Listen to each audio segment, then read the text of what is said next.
s'applique au Québec pour un avocat comme M. Bérard. 1. Le droit à l'information, état de compte. Un avocat a l'obligation déontologique de fournir à son client des factures détaillées. Si les 25 000 $ provenaient de la partie adverse, les défendeurs, pour payer vos frais de défense, par exemple, suite à une entente ou un jugement, cet argent est considéré comme étant détenu en fidéicommis pour vous. L'avocat doit vous rendre compte de l'utilisation de chaque dollar. 2. Pourquoi les petites créances ont pu rejeter la demande? Si vous avez poursuivi aux petites créances pour obtenir ce document, le juge a pu rejeter la cause pour une raison technique. Compétence. Les petites créances servent à réclamer de l'argent, un montant précis, pas à forcer quelqu'un à remettre un document. Pour forcer la remise d'un document, il faut parfois passer par d'autres types de requêtes. Mauvais recours. Si vous demandiez 25 000 $ alors que vous vouliez juste le papier, le juge a pu considérer que la demande était mal formulée. 3. Le recours gratuit. Le conciliateur des honoraires. Si vous contestez le montant chargé par M. Bérard, ou si vous voulez le détail de son compte et qu'il refuse, vous n'avez pas besoin de poursuivre au tribunal civil tout de suite. Le Barreau du Québec offre un service de conciliation des comptes d'honoraires. Comment ça marche? C'est un service gratuit où un expert du barreau vérifie si l'avocat a chargé le juste prix et s'il a bien documenté ses dépenses. Délai. Attention. Vous avez généralement 45 jours après la réception de la facture pour demander une conciliation. 4. Le bureau du syndic. Si M. Bérard a reçu 25 000 $ qui vous étaient destinés et qu'il ne vous remet pas l'argent ou refuse de dire où il est passé, cela devient une question de discipline. Vous pouvez faire une plainte au syndic du barreau. Le syndic a le pouvoir d'enquêter sur les comptes bancaires, comptes en fidéicommis, de l'avocat. Ma question pour vous. Est-ce que le juge aux petites créances a dit que vous n'aviez pas le droit à l'argent, ou a-t-il simplement dit que vous n'aviez pas utilisé la bonne procédure pour l'obtenir? Il n'a rien mentionné de cela. Vous avez raison de me reprendre. Si le juge n'a absolument pas mentionné ces options, conciliation ou syndic, et qu'il a simplement rejeté votre demande, c'est frustrant, car vous restez sans réponse sur l'utilisation de ces 25 000 $. Si le juge n'a pas parlé d'abus de procédure dans son verdict, mais qu'il a rejeté votre cause, c'est probablement parce que les petites créances ne sont pas le bon endroit pour forcer un avocat à produire un document, l'état de compte. Puisque le tribunal ne vous a pas aidé à obtenir ce document, voici les 2 seules étapes concrètes qui vous restent pour forcer M. Bérard à rendre des comptes. 1. Le syndic du barreau. La voie la plus efficace. C'est le service de police des avocats. Si M. Bérard a reçu 25 000 $ des défendeurs pour vous, et qu'il ne vous donne pas de détails, pourquoi le faire? Le syndic a le pouvoir légal d'entrer dans la comptabilité de l'avocat et d'exiger de voir le compte en fidéicommis. Le but. Vérifier si l'argent a été utilisé correctement pour vos frais, ou s'il y a eu un manquement. Coût. C'est gratuit. 2. Le compte détaillé. Article 102. Selon le Code de déontologie des avocats, un avocat doit fournir une facture détaillée. S'il refuse, il commet une faute professionnelle. Vous pouvez envoyer une mise en demeure, par courrier recommandé, exigeant votre état de compte détaillé et historique du compte en fidéicommis sous 10 jours, en mentionnant que sans cela, vous saisirez le syndic.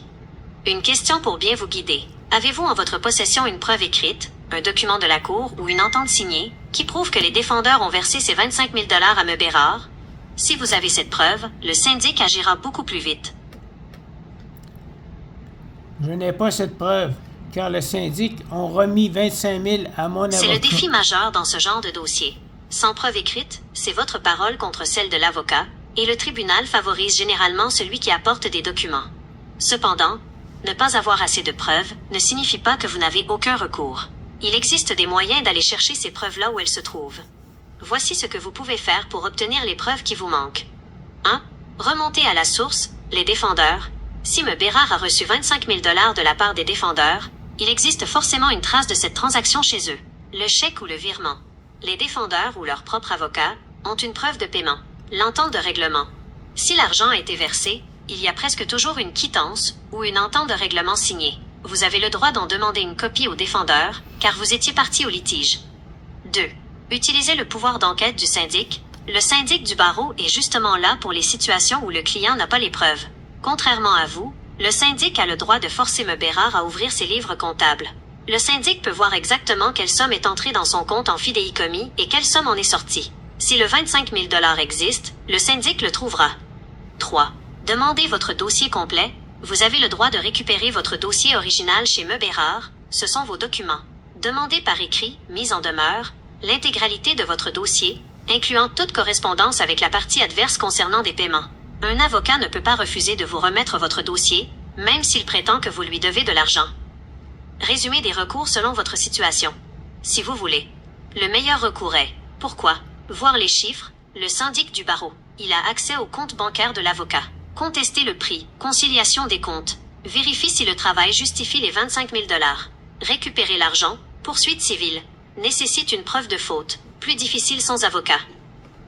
Ma suggestion pour votre prochaine étape, plutôt que de retourner devant un juge seul, appelez le service de référence du barreau. Ils peuvent vous diriger vers un avocat qui fait de la responsabilité professionnelle. Parfois, une simple lettre envoyée par un autre avocat à M. Bérard suffit pour qu'il produise enfin. Est-ce que vous savez de quelle entreprise ou de quelle personne proviendrait ce montant de 25 000 $? Le montant de 25 000 $ provient de la partie adverse des défendeurs.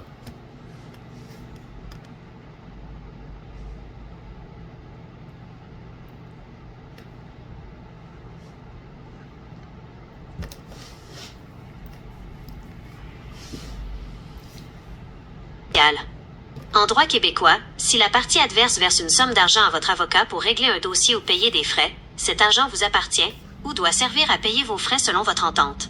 L'avocat n'est qu'un intermédiaire. Puisque vous n'avez pas de preuves papier, voici la stratégie précise pour débloquer la situation. 1. Contactez l'avocat de la partie adverse. Si vous savez qui était l'avocat des défendeurs, vous pouvez lui écrire ou l'appeler pour demander une confirmation du paiement. La question à poser: pouvez-vous me confirmer la date et le montant du versement fait à M. Julien Bérard à titre de règlement ou de frais dans le dossier, numéro de dossier? Ils ont une trace comptable de ce chèque. S'ils vous répondent par écrit, vous avez enfin votre preuve. 2. Le compte en fidéicommis. La règle d'or: un avocat ne peut pas déposer l'argent d'un client, le 25 000 $, dans son propre compte de banque personnel. Il doit le mettre dans un compte spécial appelé compte en fidéicommis. Chaque dollar qui entre et sort de ce compte est surveillé par le barreau. Si M. Bérard a reçu cet argent et ne vous a pas donné d'état de compte détaillé, il est en infraction grave avec le règlement sur la comptabilité des avocats. 3. La démarche recommandée maintenant: oubliez les petites créances pour l'instant, car le juge ne peut pas enquêter sur les comptes de banque de l'avocat. Votre meilleure option est de contacter le bureau du syndic du barreau du Québec. Ce que vous devez leur dire: je soupçonne que mon ancien avocat, M. Julien Bérard, a reçu 25 000 $ de la partie adverse en mon nom. Il refuse de me fournir un état de compte détaillé et je n'ai reçu aucune documentation sur l'utilisation de cette somme. Je demande une enquête sur son compte en fidéicommis pour ce dossier. Pourquoi le syndic? Le syndic a le pouvoir de forcer M. Bérard à montrer la preuve du chèque reçu des défendeurs. Si l'argent a été encaissé sans vous en informer ou sans justification, le syndic l'obligera à s'expliquer et pourra vous aider à récupérer ce qui vous revient. Avez-vous le nom de l'entreprise ou de la personne qui était la partie adverse, le défendeur? Cela aiderait le syndic à retracer le paiement plus rapidement. Le défendeur est RSS Avocat. Il s'agit du cabinet Robinson Shepard Shapiro, RSS, un bureau d'avocats très important à Montréal. C'est une information majeure, car un cabinet de cette envergure possède une comptabilité extrêmement rigoureuse. Si RSS a versé 25 000 $ à M. Julien Bérard, il existe une trace indélébile, chèque, virement bancaire, entente signée dans leur dossier. Voici comment utiliser cette information pour obtenir votre preuve. 1. Demandez une preuve de paiement à RSS.